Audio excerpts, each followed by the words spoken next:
Hello everyone, आज हम शुरू करने वाले हैं एक नया ड्रामा जिसका नाम है the bride of the water God. इसे दूसरे नाम से भी जाना जाता है ब्राइड ऑफ हबिक। ये कहानी है एक वाटर गॉड और एक इंसान के बीच की। तो चलिए शुरू करते हैं। ड्रामा की शुरुआत होती है एक ऐसी दुनिया के इंट्रोडक्शन से जहाँ पर सिर्फ भगवान रहते हैं, water God, hobbies, sky God and earth God, जो इंसानों की दुनिया में नेचर को संभालने का काम करते हैं। इन सब में वाटर गॉड सबसे बड़े हैं और इनके पास हर काम का अधिकार है। के पास अधिकार तो थे पर वो अभी तक यहाँ का राजा नहीं बना और उसे बताया जाता है कि यहाँ का राजा बनने के लिए उसे यहाँ ये 3 पत्थर लाने होंगे जो कि पृथ्वी लोक 3 इंसानों के भेष में रह रहे गॉड के पास है और उनकी लोकेशन का मैप हबिक को दे दिया जाता है। उसे ये भी बताया जाता है कि इस काम को करने के लिए पृथ्वी पर उपस्थित इवाइल सर्वेंट उसकी मदद करेंगे। इवाइल सर्वेंट कोई और नहीं, एक इंसान ही है जिसकी फैमिली पीढ़ियों से लेकर अब तक गॉड्स की सेवा कर रही थी, लेकिन उस इंसान को ये नहीं पता है कि वो गॉड्स के सर्वेंट है। हाबिक को उसे ये याद दिलाना होगा। हाबिक के साथ उसका एक और सर्वेंट भेजा जाता है जिसका नाम है नामसूरी, और नामसूरी एक बार पहले भी इंसानों की दुनिया में जा चुका है। दूसरी ओर हमें दिखाया जाता है ड्रामा की मेन लीड को जिसका नाम है सोआ, जो एक साइकेट्रिस्ट है, लेकिन उसकी क्लिनिक में सिर्फ नाम मात्र लोग आते हैं। ये सोआ का फ्रेंड है जो क्लिनिक में ही काम करता है और उसकी हमेशा हेल्प करता है। सोआ की क्लिनिक में कोई पेशेंट नहीं आ रहे थे और इस वजह से उसकी इनकम भी कुछ खास नहीं थी और बिल्स बढ़ते जा रहे थे। तब प्लान था कि वो अपने सारे कर्ज उतार देगी और कंट्री छोड़ के चली जाएगी, लेकिन पैसे चुकाने के लिए पैसे भी तो होने चाहिए। फिर उसे याद आता है कि कॉलेज में एक लड़की ने उसे डायमंड रिंग दी थी। वो उस रिंग को देखकर और दूसरी कंट्री के मैप को देख के अपना फ्यूचर सोचने लगती है। तभी वहाँ पर ऊपर से टपक जाते हैं हाबिक। इससे सोआ बेहोश हो जाती है।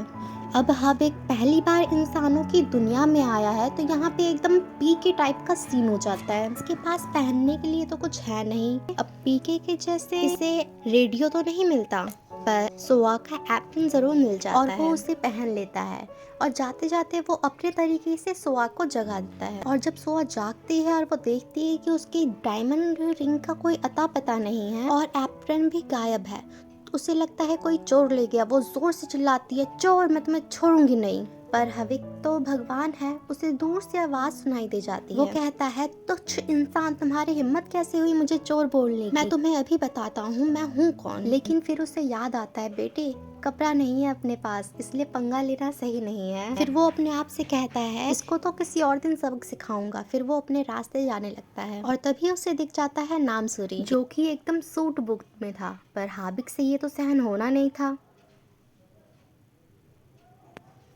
हाबिक और नामसूरी के अर्थ के पर आने के बीच कुछ गड़बड़ हो गई थी जिससे ये सब हुआ। और अब हाबिक के पावर्स भी काम नहीं कर रहे हैं और उसका मैप भी खो गया है। नामसूरी अपने कपड़ों का इंतजाम करने जाता है और हाबिक को एक जगह बिठा के कहता है कि तुम यहाँ से कहीं मत जाना, इधर उधर की बातों पर ध्यान मत देना। नामसूरी के जाने पे हाबिक को सोआ दिख जाती है और वो उससे कहता है कि मैं तुम्हारे कपड़े ले रहा था, चुरा नहीं रहा था। मैं चोर नहीं हूँ, मैं गॉड हूँ, किंग ऑफ वाटर, मैं हूँ हबिक। अब इंसानों की दुनिया में कोई ऐसे बात करेगा तो उसे पागल ही समझा जाएगा ना। सोआ भी उसे पागल समझ लेती है और अपने क्लिनिक का कार्ड देकर चली जाती है।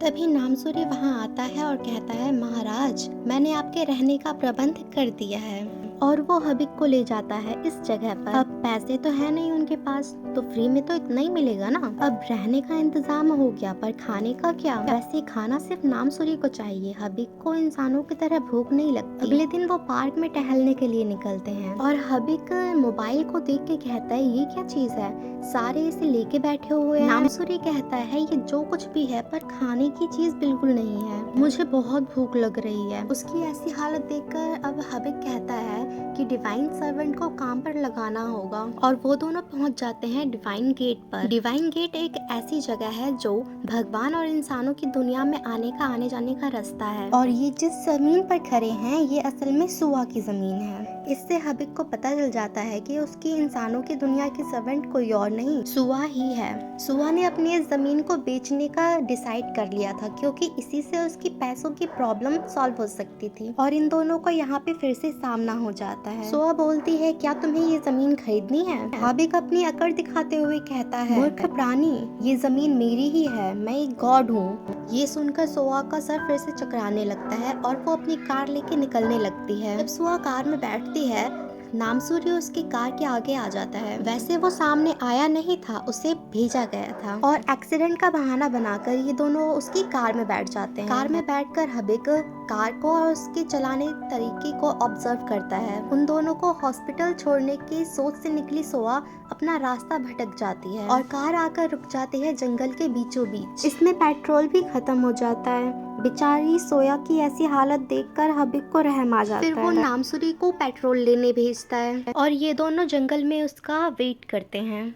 कुछ देर बाद बोर होके ये दोनों जंगल में टहलने निकल जाते हैं और इनको दिख जाता है एक बड़ा सा जंगली सुअर। जब पता है ये जंगल है और जंगल में तो जानवर होंगे ना, तो ये टहलने ही क्यों निकले। खैर, उस सुअर को देख के सोआ हबिक का हाथ पकड़ के वहाँ से भागने लगती है और ये अपनी कार के पास पहुँच जाते हैं, उसकी डिक्की में छुप जाते हैं। सुअर इन पे बहुत हमला करता है पर ये दोनों छुपे ही रहते हैं अंदर और थोड़ी देर बाद वो सुअर चला जाता है वहाँ से और नामसूरी भी वहाँ पे आ जाता है। ये सब होने के बाद सोआ बहुत डर जाती है। तो उसकी जगह पर इस बार हबिक गाड़ी चलाता है। सोआ कहती है कि मुझे लगा था तुम्हें ड्राइविंग नहीं आती है। हबिक कहता है नहीं आती थी पर अब आ गई। सोआ घबराते हुए कहती है, अरे इस आदमी के पास लाइसेंस भी है या नहीं? हबिक अपनी अकड़ दिखाते हुए कहता है, मैं हबिक हूँ, the king of divine world. तुम नौकर हो, ऐसे कैसे बात कर रही हो अपने मालिक से?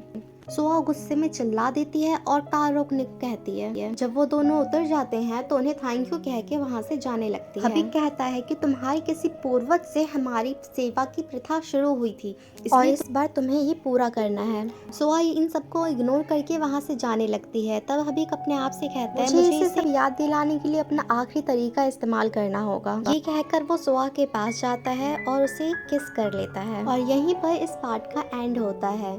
Thank you so much for watching. Please आगे की वीडियोस देखने के लिए चैनल को सब्सक्राइब कर लें और लाइक का बटन दबाना ना भूलें।